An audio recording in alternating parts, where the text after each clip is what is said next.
Hello guys, I am Kavilan B of 2nd MBA. In this video, we are going to see problem validation methods prepared for the subject of design thinking handled by Dr. M. Muralikrishnan. Problem validation methods helps us confirm that problems we see are real and important by talking to people and collecting their feedback through interviews and surveys. To validate through interview, I approach 4 sector peoples. Let's see one by one. First, the two-wheeler mechanics. இந்த ஃபீல்டில் ஒரு 25 வருஷம். இப்போ இந்த லைனில் என்ன மாதிரி பிரச்சனைங்கண்ணா? இப்போ உங்களுக்கு நீங்கள் என்ன மாதிரி சிரமம் இப்போ ஃபேஸ் பண்ணுறீங்க? சிரமம் பெட்ரோல் E20 பெட்ரோல் 20% கலக்கிட்டாங்க. அதனால வந்து ஸ்டார்டிங் தடவை வந்து நிறையா BS4 BS6க்கு நிறைய வித்தியாசம் வந்து கம்ப்ளைண்ட் வருது. BS6 இது கம்ப்ளைண்ட் அதெல்லாம் நல்லா இருக்கு. அதுக்கு முன்னாடி வந்த மாடல் எல்லாமே வந்து பெட்ரோல் ரொம்ப கம்ப்ளைண்ட் பண்ணுங்க. அந்த என்னன்னு கொஞ்சம் சொல்ல முடியுமா? E20ங்கிறது வந்து எத்தனால் 20%ங்கிறதா E20ங்க. அதுல வந்து பாத்தீங்கன்னா நம்ம காத்தோட ஈரத்தன்மை இருக்கிறதுனால காத்துல இருக்கிற ஈரத்தன்மை பெட்ரோல் விடும்போது பாத்தீங்கன்னா தண்ணியா மாறிக்குது. பெட்ரோல் வந்து ஈஸியா இழுக்கிறோம். தண்ணிங்கிறதுனால வந்து வெயிட் ஆகிக்கிறதுனால இழுக்க முடியுதுல. காலையில கூலிங் டைம்லாம் இன்ஜின் ரொம்ப தொந்தரவு. BS6 முன்னாடி வந்த மாடல் எல்லாமே. அது இப்போ கஸ்டமர் கிட்ட புரிஞ்சுக்கிறாங்களா? இல்ல கஸ்டமர்கிட்ட ஒரு 70% கொண்டு போயிட்டோம்னு வச்சுக்கலேன். 100% கொண்டு போகல, 70% கொண்டு போயிட்டாங்க. அதனால மைலேஜும் கம்மியாகும். மைலேஜ் வந்து பாத்தீங்கன்னா ஒரு 15-16% கம்மியாகுது. பெட்ரோல் வந்து பாத்தீங்கன்னா எத்தனாலுக்கும் பெட்ரோலுக்கு ரெண்டுக்கும் ஒரே விலையை தான் போடுறாங்க. விலையும் கம்மி. வேற என்ன மாதிரி பிரச்சனைங்கண்ணா? வேற வண்டியில் பாத்தீங்கன்னா இப்போ யாருமே புது வண்டி எடுக்கிறது இல்லைங்க. BS6 எடுக்கிறதுல வண்டி விலை அதிகம் அப்படிங்கிறனால எடுக்கிறது இல்லைங்க. பழைய வண்டி எல்லாமே இருக்கிற வண்டி FCRT மறுபடியும் ரீஸ்டோரேஜ் பண்ணி தான் அதிகமாக ஓட்டுறாங்க. இல்லைங்க, நம்மளுக்கு இந்த லைன்ல என்ன மாதிரி பிரச்சனை? இந்த லைன்ல ஆள் பிரச்சனை இருக்குங்க. ஃபர்ஸ்ட் மெயினா வந்து ஆள் பிரச்சனை இருக்குது. புதுசா வந்து பலருக்கு யாருமே வர்றதில்லை. எல்லாமே படிச்சுக்கிறாங்க. பலருக்கு மெயினா ஆள் வர்றது இல்லைங்க. ஆள் தட்டுப்பாடு இருக்குது. அப்புறம் மித்தபடி பார்த்தீங்க அப்படின்னா ஆள் தான் மெயினா. ஆள் இருந்தால் நம்ம இன்னைக்கு வந்து வேலை கூட சேர்த்து எடுத்து செய்யலாம். டயர் பார்ட்ஸ் அந்த மாதிரி டயர்ஸ் எல்லாமே எல்லா வண்டிக்குமே கிடைக்குங்க. அந்த நம்ம பழைய வண்டி அந்த விண்டேஜ்னு சொல்றாங்க, அது கிடைக்குதுங்க. ஆர்டர் போட்டு வாங்கிக்கலாம். ஒரிஜினலா கிடைக்காது, டைப்பா கிடைக்கும், வாங்கிக்கலாம். வேலை கொஞ்சம் நம்மளுக்கு ப்ராஃபிட் எடுக்கிற மாதிரி இருக்குதாங்களா? இல்ல ப்ராஃபிட்? கண்டிப்பா ப்ராஃபிட் எல்லாம் இருக்கு. ப்ராஃபிட் எல்லாம் எல்லாம் இருக்குது. வேற ஏதாவது இருக்குதாங்க இந்த மாதிரி பிரச்சனை? ஏதாவது வேற BS6ங்கிறனால கஸ்டமர் எடுக்க முடியறதில்ல. விலை ஏறிய வண்டி எடுக்கிறது இல்லைங்க. BS6 ரொம்ப கம்மின்னு தான் சொல்லலாம்.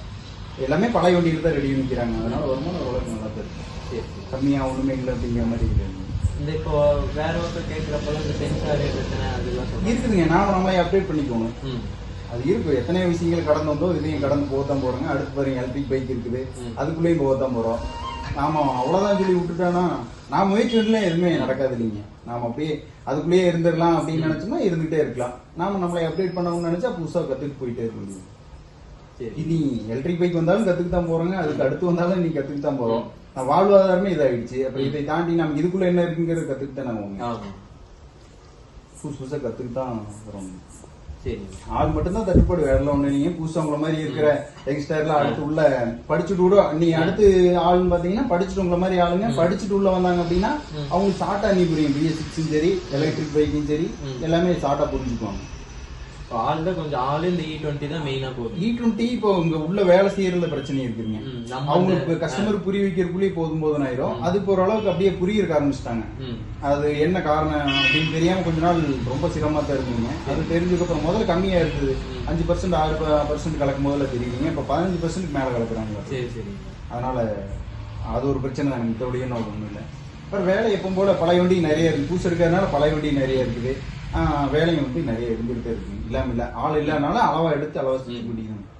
சரி அண்ணா, இந்த தொழில் எவ்வளவு? இந்த தொழில ஒரு 6-7 வருஷம். 6. இந்த தொழில என்ன மாதிரி பிரச்சனைங்க? இந்த தொழில இப்ப இருக்கிற பிரச்சனை கேட்டீங்கன்னா முதல்ல இருக்கிற வண்டி எல்லாமே BS3 BS4 அந்த மாதிரி மாடல்கள் இருக்கு. அந்த மாதிரி மாடல்கள்ல வேலைக்கு வரக்கூடிய வேலை பழகின எல்லா ஆட்களும் வேலை செய்யற மாதிரி இருக்கு. இப்போ வந்து படிப்பறிவு இல்லாமல் வேலையை மட்டும் கற்றுக்கிட்டு சில ஆட்கள் வந்து வேலை செய்யறாங்க. அவங்களுக்கெல்லாம் BS6 அப்டேட் டெக்னாலஜி வேலை செய்யறதுக்கு ரொம்ப சிரமமா இருக்கு. அடுத்தது காஸ்ட். இப்போ வர்ற நம்ம மாற்றக்கூடிய எல்லா பொருளுக்குமான காஸ்ட் வந்து ரொம்ப ஹையரா இருக்கு. அதே மாதிரி அந்த ஒவ்வொரு ஜாமானத்தை ஒவ்வொரு திங்ஸ் கல்றதுக்கான எக்யூப்மெண்ட்ஸ் வந்து ரொம்ப காஸ்ட்லியா இருக்கு. BS6 ஆமா, BS6 ஜாமான் வாங்குறது ரொம்ப காஸ்ட்லியா இருக்கு. ஒரு ஒர்க் ஷாப்பு சின்ன ஒர்க் ஷாப்பா வச்சு மெயின்டைன் பண்றவங்க அதுக்கான எக்யூப்மெண்ட்ஸ் வாங்குறது ரொம்ப சிரமம். அதை யூஸ் பண்றதுக்கும் படிப்பறிவுங்கிறது ரொம்ப கம்மியா இருக்கு. எல்லாரும் இந்த தொழில ரொம்ப நாள் நீடிக்க முடியுமாங்கிறது சந்தேகமா. இப்போ அந்த கம்பெனிலேருந்து நம்ம ஏதாவது ட்ரைனிங் மாதிரி எடுக்க முடியுமா? பிஎஸ்சி கம்பெனியில் இருந்து சில நேரங்களில் ட்ரைனிங் தர்றாங்க. அவங்க வந்து ஷோரூமில் வேலைக்கு போகிற பசங்களை எக்ஸ்ட்ரா ஃபோக்கஸ்டாக பண்ணுறதுனால ஒரு ஒர்க் ஷாப் பார்ட்னர் கூப்பிட்டு அதுக்கான ட்ரைனிங் அவங்க அவ்வளோவா கொடுக்குறது.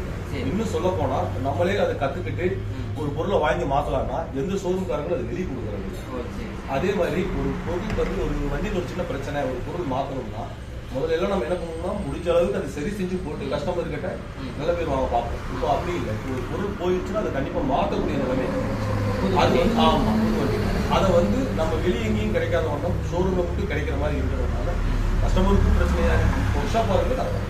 சரி, வேற ஏதாவது பிரச்சனை இருக்காங்க? BS6 இல்லாமல் BS6 அந்த பிரச்சனை இல்லாமல் பொதுவாகவே இந்த தொழில் செய்யும் பொழுது அதுக்கான வேலையாட்கள் கிடைக்கிறது ரொம்ப சிரமமாக இருக்குது நம்மளை பொறுத்த வரைக்கும். திருப்பூரை பொறுத்த வரைக்கும் ஒர்க் ஷாப் வேலைக்கு வர பசங்களும் ஆட்கள் வெளியூர்லேருந்து வேலைக்கு வர்றவங்களும் அவங்க நம்மளை தனியாக வச்சுருக்காங்க. புதுசாக வந்தால் இதில் ஜெயிக்க முடியுமா?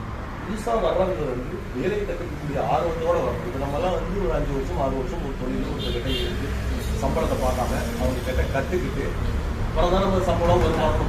இப்போ வர பசங்க அப்படியெல்லாம் கிடையாது. ஒரு படிப்பு முடிச்சுட்டு வர பசங்க டைரெக்டாக அவங்க வந்து ஒரு சட்டம் சம்பளத்தோடு தான் வேலையை பற்றி அவங்க பேசுகிறாங்க. ஸோ வேலையை கற்றுக்க யாரும் தயாராக செய்ய தயாராக இருக்காங்க, கற்றுக்க தயாராக கற்றுக்கிட்டா தான் அந்த வேலையில ஜெயிக்கணும். அது இப்போ வர்றது படித்த பசங்க இந்த வேலைக்கு வந்தாங்கன்னா டெக்னாலஜியை இம்ப்ளிமெண்ட் பண்ணால் ஜெயிக்கலாம். பழைய டெக்னாலஜியை வச்சுட்டு பழைய டூல்ஸ் வச்சுக்கிட்டே வேலை செஞ்சிருந்தா இன்னும் சில காலம் கழிச்சு அது ஜெயிக்க முடியுமாங்கிற சந்தேகம்.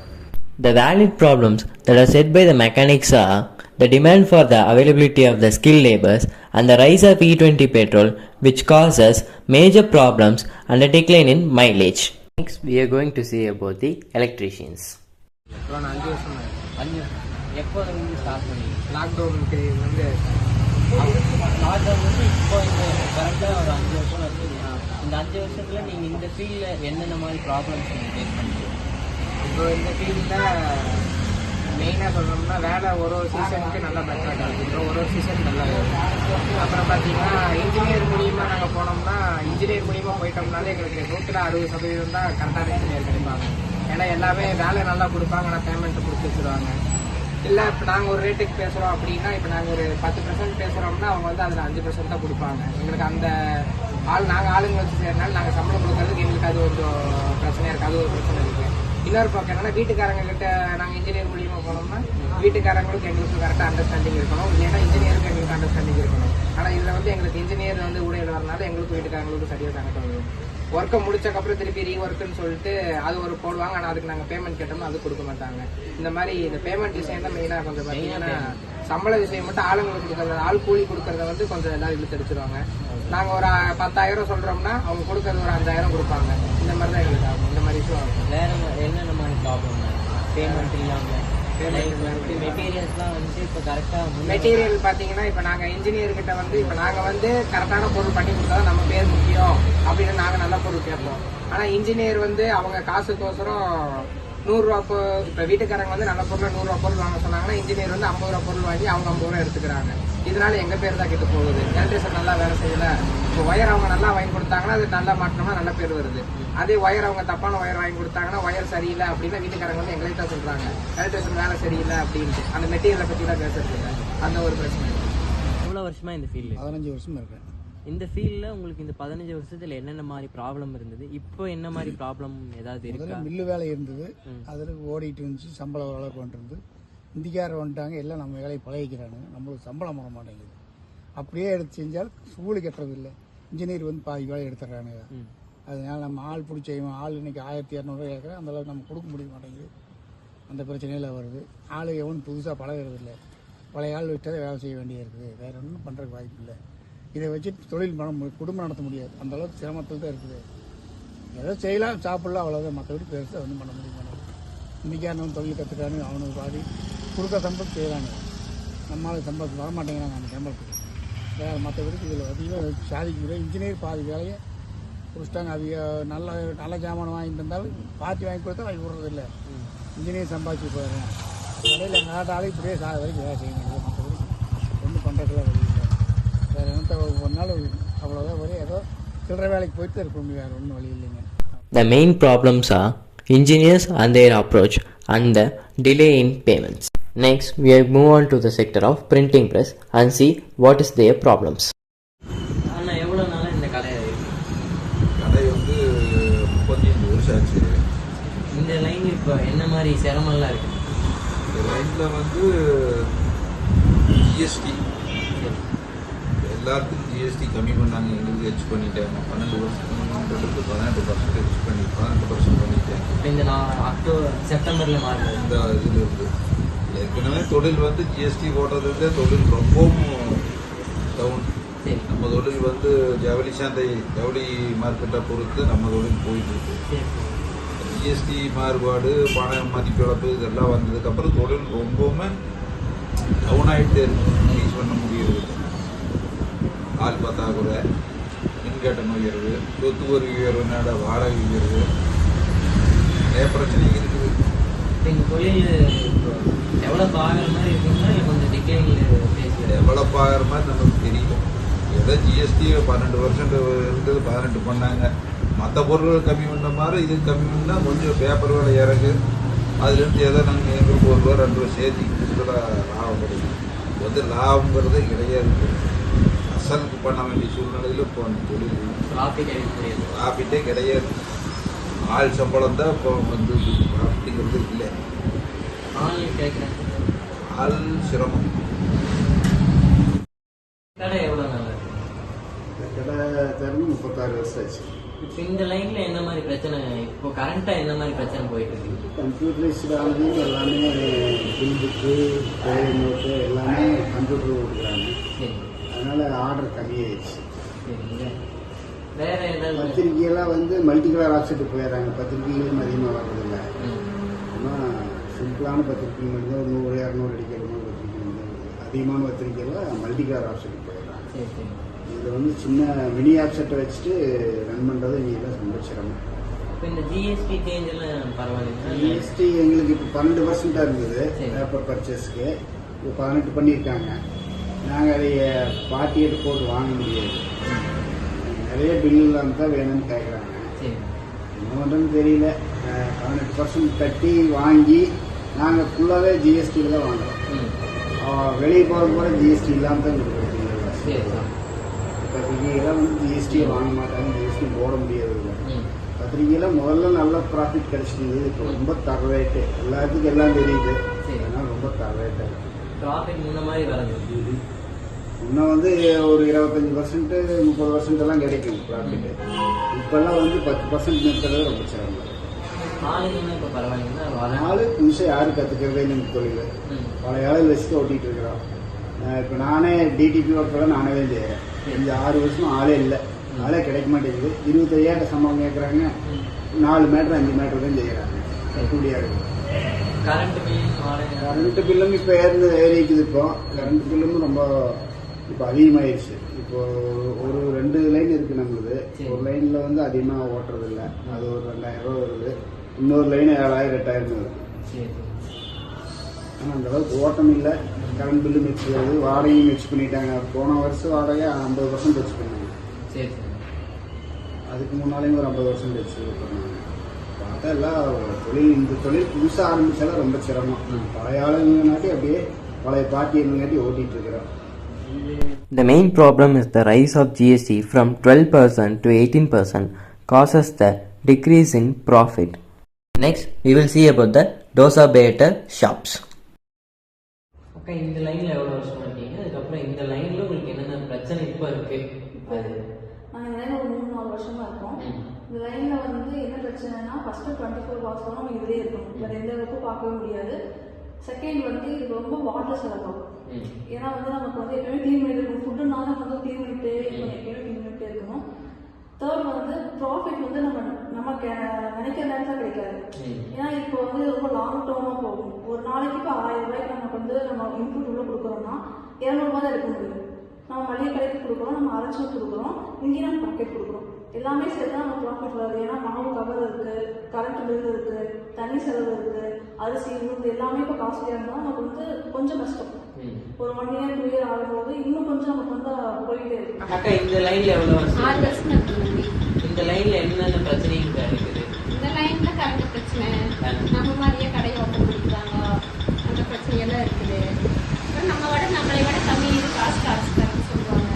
அந்த பிரச்சனையெல்லாம் அது நீங்க எப்படி டேக்கிள் பண்ணுறீங்க? இப்போ மற்றவங்க மட்டும் கம்மியாக இருக்கிறாங்கன்னா நீங்கள் அதை எப்படி? நாம கரெக்டாக வாங்கிக்குவோம் தம்பி, யார் வந்தாலும் போனாலும் இருக்கிற அளவுக்கு காசு வாங்கிக்குவோம். அவங்களுக்கே தெரியும், நல்லா அரைச்சி கொடுக்குறாங்க, காசு பிரச்சனைகளுக்கு நம்மளுக்கு வருவாங்க தம்பி. இந்த தண்ணி எல்லாம் எப்படி இருக்கு? அந்த சுத்தமானதுக்கு அரைக்கிறதுக்குலாம் நிறைய பேர் இருக்கும், அதெல்லாம் உங்களுக்கு தண்ணி இருக்கு தம்பி, வேணுங்கிறத தருது. இப்போ ப்ரெடிக்ஷனுக்கு இப்போ ஒரு கடையில் 10 கேட்பாங்க, நாளைக்கு 8 தான் கேட்பாங்க.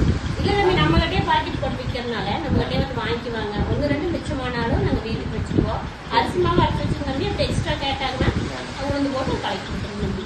ப்ராஃபிட்டுக்கு ஒரு எப்படி 100 ரூபா போட்டால் 20 ரூபா தான் எடுக்க முடியுதுன்னு சொல்லுவாங்க. அப்படி நம்ம அந்த கணக்கு எடுக்க முடியாது தம்பி. இப்போ வேலைக்கு போய் மற்றவியல் செய்யறதுக்கு நம்மளுக்கு சொந்த தொழிலாக போச்சு. சரி. The valid problems that are said are high electric bill and large amount of water needed.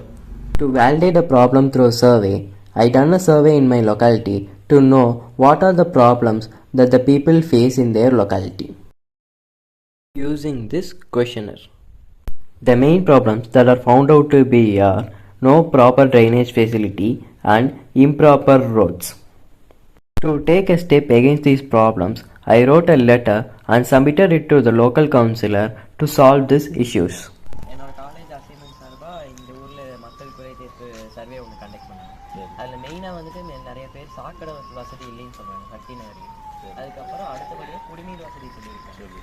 அதுக்கப்புறம் இந்த ஏரியாவில் வந்துட்டு காங்கிரீட் சாலை வந்துட்டு அமைக்கணும்னு சொல்லி, மேலும் வந்துட்டு ரேஷன் கடை இருந்தால் அவங்க கொஞ்சம் பெட்டராக இருக்கும்னு சொல்லி அதை ஒரு லெட்டராகவே எழுதி உங்களுக்கு பின்னாடி வந்துட்டு அனலைஸ் பண்ணதை வச்சிருக்கேன். இது வந்து நான் நகராட்சியில் சொல்லி சரி இது இந்த கோரிக்கை நிறைவேற்ற ஏற்படுத்தி. Through problem validation methods, we understood the real issues people face and confirm their actual needs. It helped us focus on true problems, making our solutions more useful and meaningful. Thank you.